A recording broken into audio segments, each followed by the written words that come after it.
Then this one. A lot of you with a lot of negative perspective. Let's hear what John Ngumi has to say, because he says, ask him anything. He's not on Twitter. I am at Koinange Jeff at Citizen TV Kenya. Hashtag JK Live. Use the hashtag so that we can see who you are and what you're asking. John, welcome to the show. Thank you, Jeff. You do not do too many interviews, I know this. That is true. I don't have to. I'm not a politician. And yes, I'm a public servant partly. And I feel the need to be accountable. Indeed. Public. Indeed. Okay. But I don't feel the need to be forever out there. Good man. And I appreciate you coming on, okay? Because there's a lot of questions about your position at KPC or KPC in general. Before we do that, I have to ask you this question. Yep. And Jackson Biko asked you this question in an interview on Business Daily, which was, I found, it was great that we got that out of the way. Battling I called it a debilitating condition from birth, stuttering or stammering. You had this all your life, and it must have been horrific for you as a child growing up. How did you manage, if you will? First of all, I like the way you put it, a debilitating condition. What a politically correct way of putting it. Look, it's something I have. It is something I've always had. It's better now. It's better because of, as I put it the other day to a group, running towards it rather than running away from it. It does mean that one speaks carefully, mainly because you find that there are days you wake up and you know there are letters that you will not be able to pronounce. A sibilant, whatever. I remember in school, in high school, we used to read out aloud, and I had to learn speed reading by force, so to speak, inadvertently, because I would scan the page very quickly, and I know today B's are a problem. Therefore, by the time we reach that word, I substitute it, and I cannot recall anybody ever noticing, which goes to say just how much or how little people paid attention. Were you ever bullied? Were you ever ridiculed in school? Boys always will. Yeah. And yeah, they will. But it's, I suppose, because I was also very different in a lot of ways. I'm not exactly your color. And there were other differences. So I was always a strange specimen, not unique, but an unusual one. Yeah, something else that is very unusual about you. You left the private sector after 30 years, was appointed chairman of the board of KPC 3 years ago. The mandate has been renewed just days ago. Story in the Daily Nation just days ago. Concerning Line 5. This is the new pipeline all the way from Mombasa to Nairobi. Cost, well, according to the Daily Nation, it says cost something like 53 billion shillings, which is like 1.5 times the Thika Superhighway. Apparently, there was, in the tendering process, there could have been major wastage between a 16-inch pipe and a 20-inch pipe. 16-inch pipes had apparently been bought, and they were all substituted for these 20-inch pipes. The difference in that is something like 20 billion or 40 billion, as they say. Why that change, John? I mean, why the wastage? First of all, let's get some facts right. Line 5 costs 48 billion, not 53. Secondly, I remember that story. I think it was last year. I recall displacing politics for 2 days running as a headline story, which was quite amusing for me, that happening in an election year. And I recall the answer I gave, which I will give you again. The contract for Line 5 was entered into in 2014. I was appointed chairman of Kenya Pipeline in April 2015. And I told the Nation reporter, a very good gentleman called John Kamau, that I refuse to speculate or do anything to say what happened that time. But I can tell you the following. The line 1, which is the one we are replacing, is not going out of action. I think one of the things that the reporter had insinuated is that we had bought pumps which were then going to go to waste. Mm-hmm. That's not true. What is going to happen is that once line 5 is up and running, we will hopefully conduct running repairs on line 1. It's a 40-year-old line, so it does have issues in certain areas. Is it a 16-inch pipe? It's a 16-inch pipe. It's the old one. So we will conduct running repairs on it. Then it will join our infrastructure for bringing in product. Because don't forget that demand for product is rising. So line 5, in a few years' time, I don't know how long, it will depend on how demand grows, will not be enough at some stage. So we will end up using line 1 again as a supplementary line. And in between that, and in fact we had a board meeting this morning, we've been debating, do we find a way to convert line 1, the existing one, into a gas pipeline, because gas is a big thing. Mm.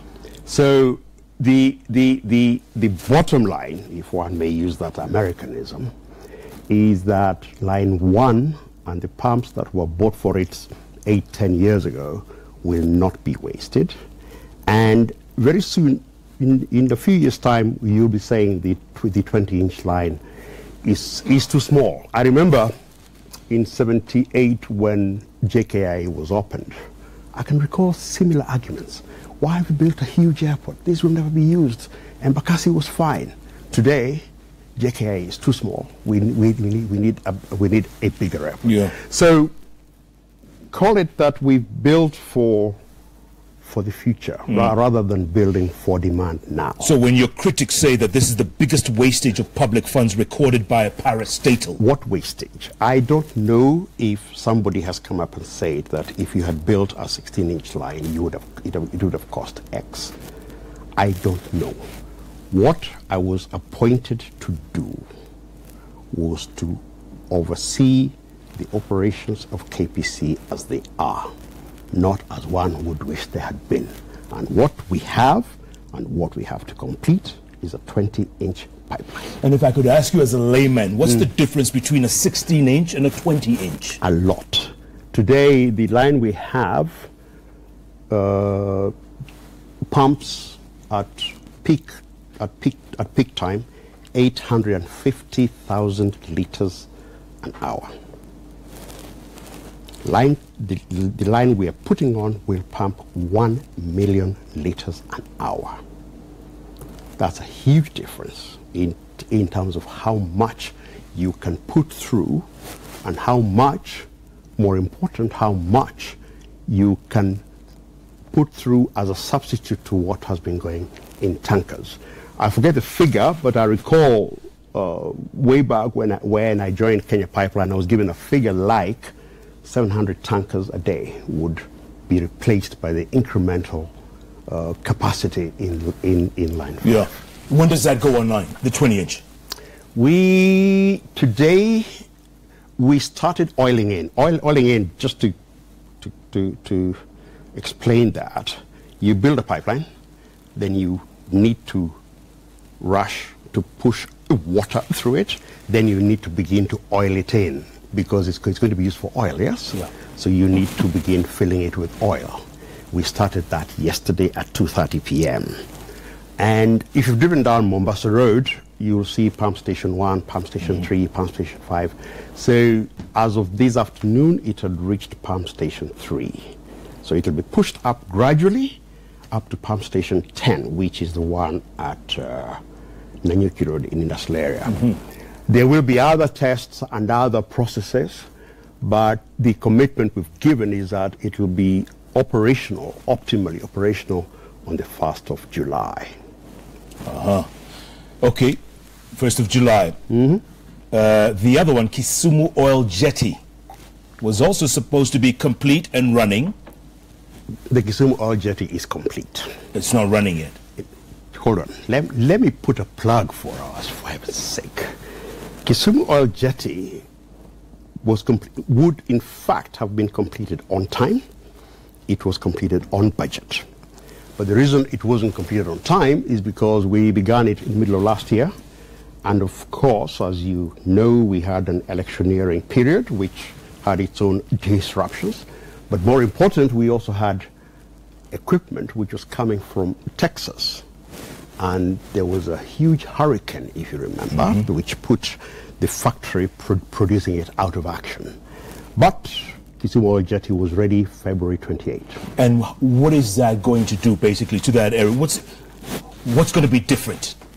Kisumu Oil Jetty is a game changer. And let me explain why. Today, if you want to export oil to Uganda or Rwanda, you collect it in tankers in Eldoret or in Kisumu, drive to whatever. What Kisumu Oil Jetty will do is back to the future. The depot is by the lake. So instead of trucks, we will pipe product to the jetty where it will be pumped into barges, and those barges go directly to Ginger or any other of the landing points that will be there. What does that mean? It means a couple of things. It means far fewer trucks on the road. It means, especially for our export markets, no opportunity for adulteration of fuel. That has been a major cause of the reduction of petroleum exports from Kenya. And one thing you must bear in mind that petroleum is, if I'm not wrong, fourth or fifth largest export from Kenya. So we've lost quite a lot of the market in Uganda and beyond because of adulteration of fuel. When it leaves the depots, it's taken to wherever it's taken, and the fuel they get is not what they ordered. So that removes that. But it's got a longer term effect. Lake transport, the waterways across the world, whether Asia, Europe, the US, Great Lakes, are busy commercial areas. Most of the global cities you see today are either by the sea or by the lake or by the river. Lake Victoria is the second largest freshwater lake in Africa. There's very little, comparatively very little trade that happens in that. We are hoping, and I think it'll happen, that what we've done at the port will be the impetus, the catalyst to lake transport, lake trade, the economic expansion of that area all across the lake. So that's the long-term plan. So the jetty is the first in a piece which will make up a very complex, very large, very important Eastern Africa trading hub. When does that go live? We are ready. But obviously when you do a jetty, you need another jetty on the other side. We started out before the people doing the jetty in Uganda. We, shall we say, were more efficient, have completed ours, so we are waiting for that. So is that going to be sitting there like a white elephant for a while? I knew that phrase would be used. Consider it an asset waiting to reach its full potential. We are talking, it's not as though we'll wait for the jetty that was initially planned for it. There is another smaller one that is planned by a private company in Uganda. We know that the Rwandese are talking of leasing land and building a jetty. We also, in terms of barges, people are building barges, so the barges are coming.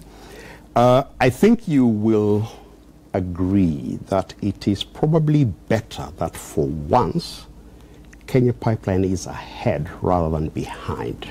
So all these other pieces, the barges, the jetties on the other side, the refurbishment of a couple of vessels on the lake now will be coming.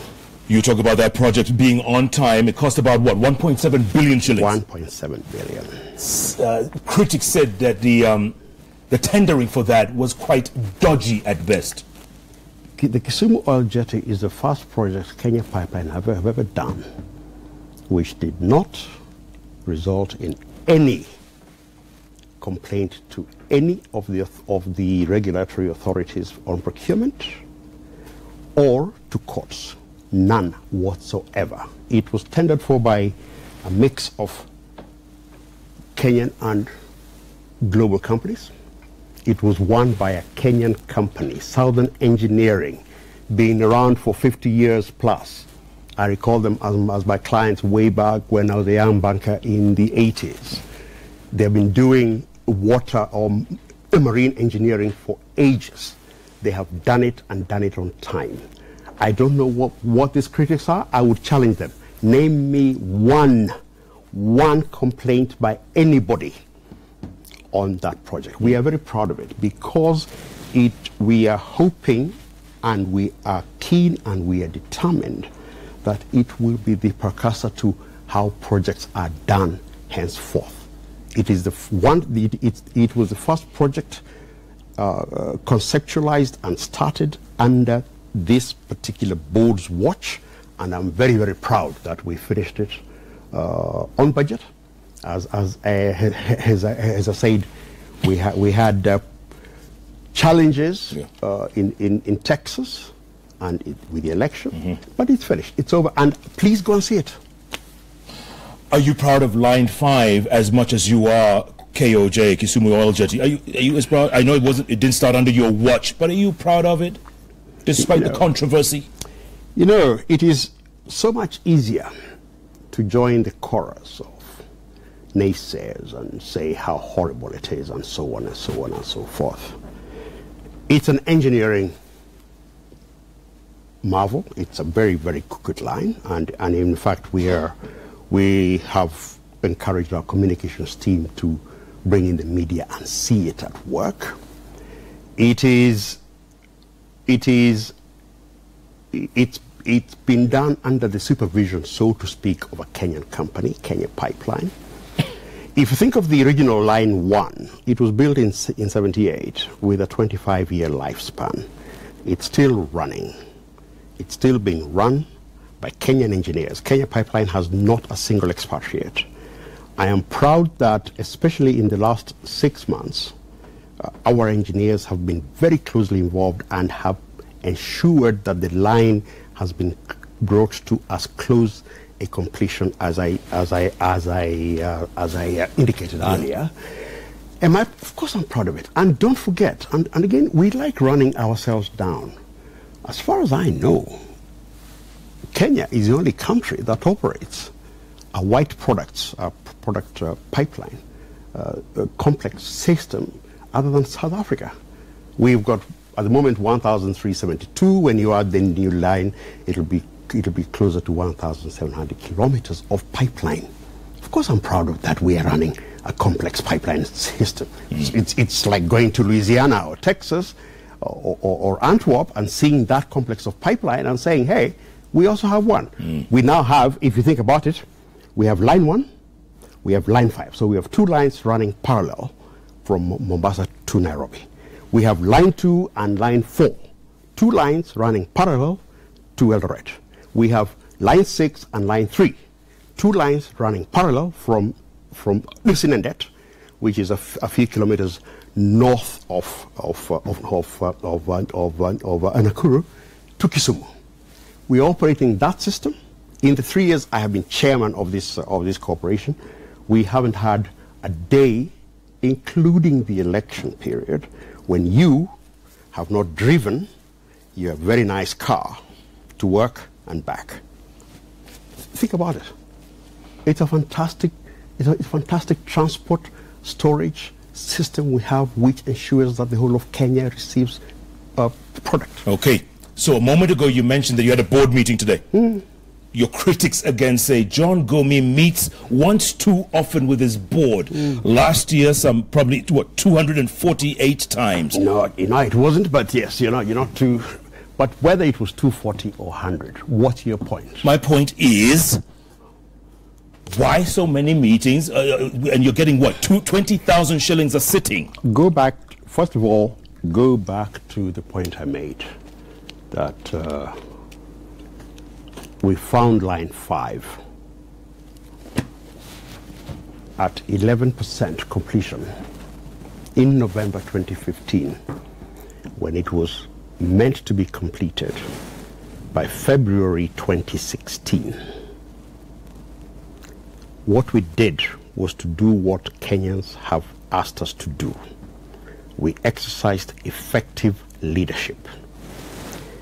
Secondly, people say board.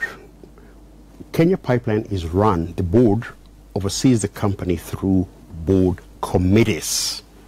We have 4 board committees, and the most active board committee all of last year and quite a bit of this year, although it's coming down now, has been the board technical committee.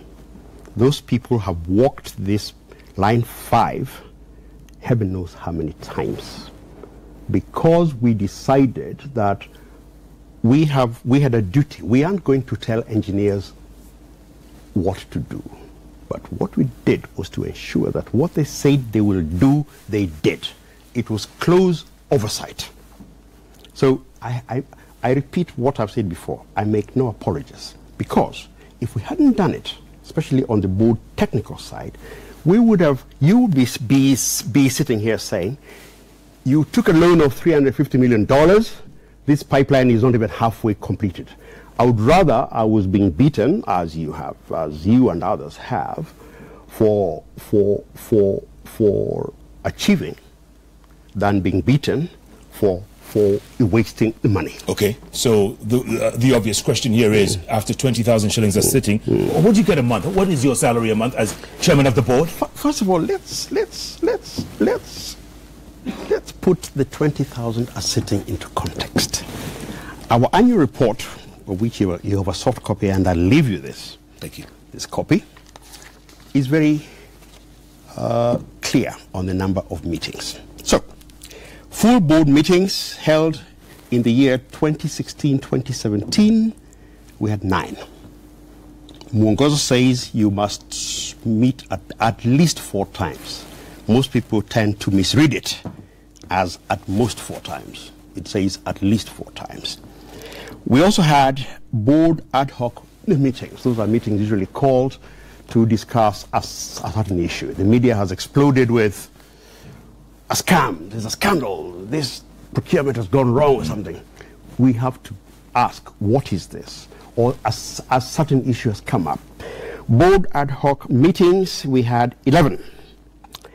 Annual general meeting, we had 1. I don't belong to any board committee. It's bad governance for the chairman to belong to a committee, because it means that when the issue comes for debate at the full board, you don't have the necessary distance to be able to guide the board as to where the discussion ought to go. So you've got 9 and 11. That's 20 meetings. 20 meetings is 240,000 bob a year. Yes. Tax it. So tax it at 30%. 20 times 20 is 400. It's 400,000. 20 times, you're right, 20 times 20 is 400,000. Tax it, 20%, tax it at 30%. Okay, so that's 40, 120, 400, 280. Divided by 12. 12, 2s are 24, so about 20K. 20K, good. Go back to my honorarium, 80,000 a month, tax it.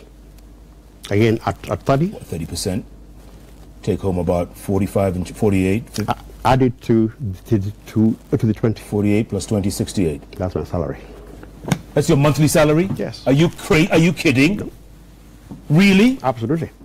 It's an honorarium. It's non-executive, and traditionally, board positions of this nature were meant for you to provide a service. So you left a high-ranking bank, you left the private sector to end up taking home 68,000, which you probably made in one day at Stanbic.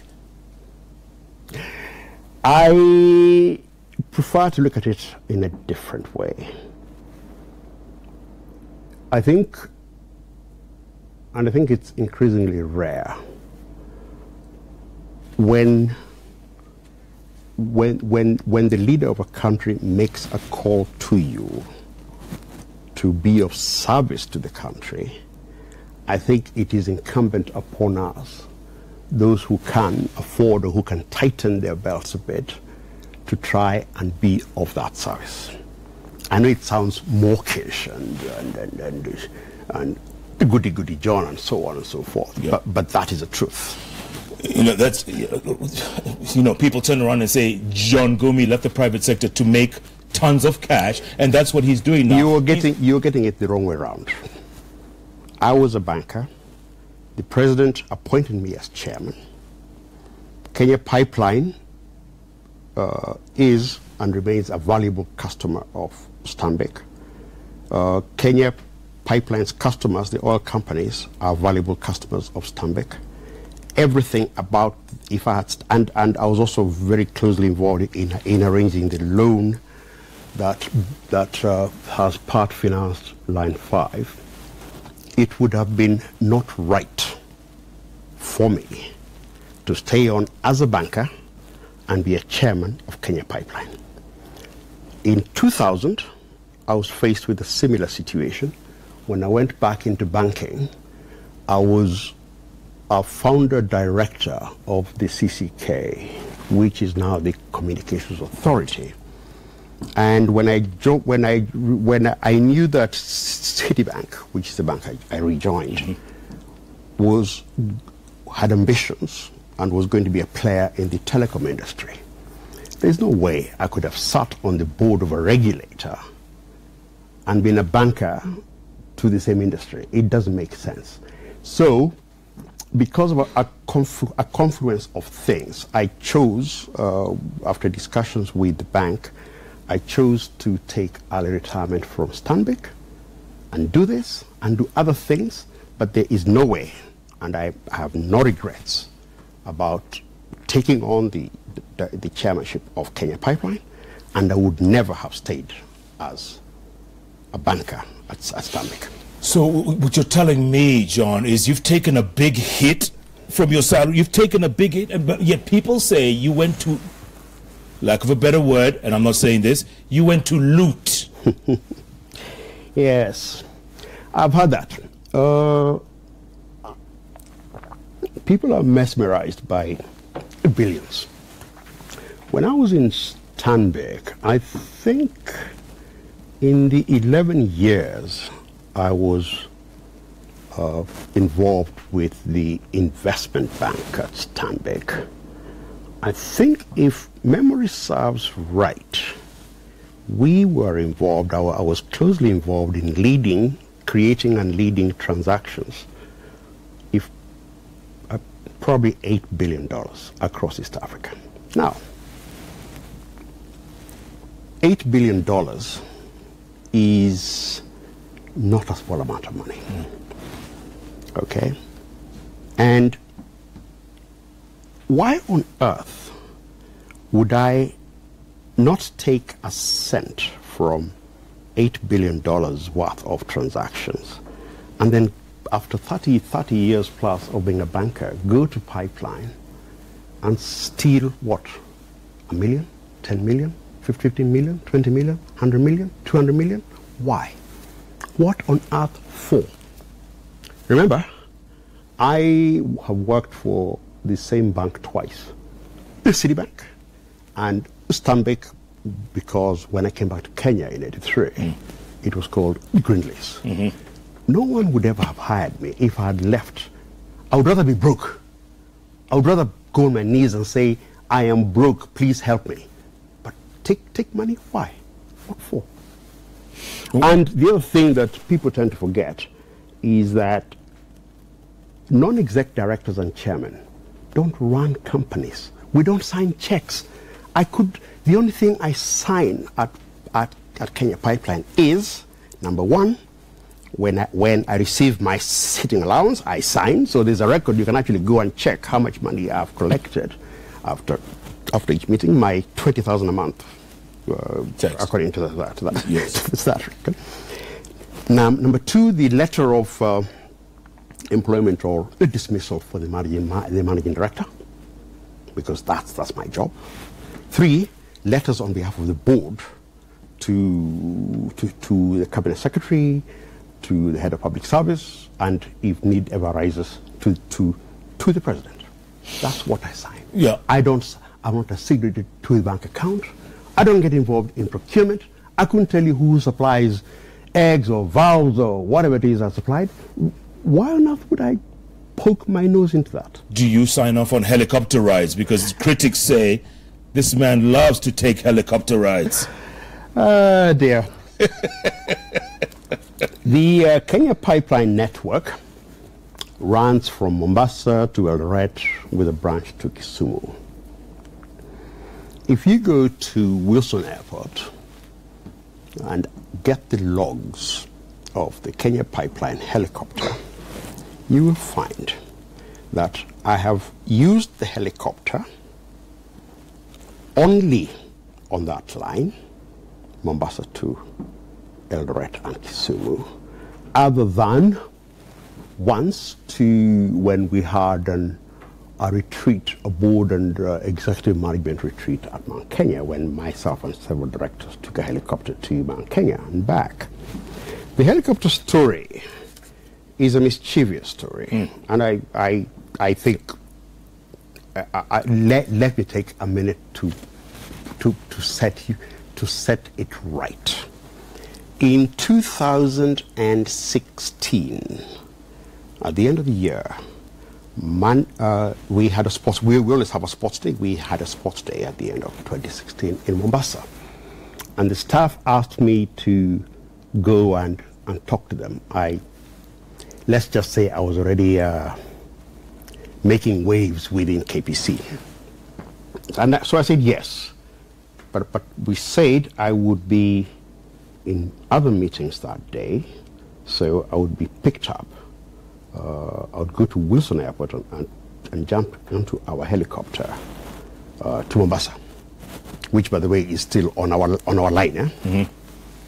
That same day, I got a call that, and I'm saying, by the way, this has been documented to the Auditor General. So if the Auditor General was going to qualify the accounts or register this as a matter of interest, he would have done so. Clearly they believe it. Anyway, I got a call stating that the cabinet secretary had been sent on errands, and could he use a helicopter? And I said yes, because it is respectful for purposes of when the presidency has asked the cabinet secretary to do certain errands. It's respectful. So at that time, incidentally, KQ was having its infamous work to rule, go slow, whatever. So I told management that in light of this, and in light of the fact that I wasn't going to be able to leave before 4, and the function was at 6 or 7 o'clock in Mombasa, I would not go. That afternoon was an afternoon of many, many texts, directly from staff and indirectly from management, and from management. In the end, management proposed that, given that one of the pillars we want to drive in Kenya Pipeline is a people pillar, that the staff would feel, hey, this man treats us like, casually. He's chairman, but he promised, and he should come. The managing director proposed to me that on occasions when our helicopter has been unavailable, we have hired a helicopter. And he suggested that this function, the staff function, was important enough to justify that. So I went, and I came back, and it cost 792,000 bob. Right. Some blogger caught it, and I began reading these incredible stories which you are alluding to. Yes.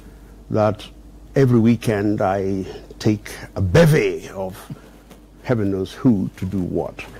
That, unfortunately, is a boring story. It was As I said, luckily enough, I had saved all the text conversation. That text conversation is on record, and that entire record was given to the Auditor General for these accounts because it occurred in this financial year. And that is the end of a very boring story. So I'm afraid that the two Kenya pipe, by the way, we have 2 helicopters, not 1. 2. 2. And the bevy of beauties was just what the blogger said, huh? It would be immensely foolish to do that. But I've told you, no, we use, the helicopters are used a lot. 3 years ago when you got this appointment by the president, looking back, and hindsight is always 20/20, do you regret taking it? No, why would I? Because there's so much heat that follows this position. I mean, John Ngumi has been the target. You know, it's like they paint a target on your chest and everybody comes after you. Jeff, what is a heat? If I was doing a 10th of the things I'm supposed to be doing according to the bloggers, I would have taken my money off to the Bahamas. The answer is that it goes with the territory. Kenya Pipeline is a very big company. We released our results the other day. I sent you a copy. This is yours. Thank you. We made 25 billion revenue. We made 11.5 billion profit. Before taxes? Before tax. 11.5 billion. Correct. We had, as these accounts will show, we had 7 billion shillings in the bank. That's a cash cow. We procured stuff worth 35 billion or so. The difference being that much of that was financed by the loan that we took. And incidentally, there is no other parastatal in Kenya, not one, which would borrow 35 billion shillings, $350 million, without a government guarantee.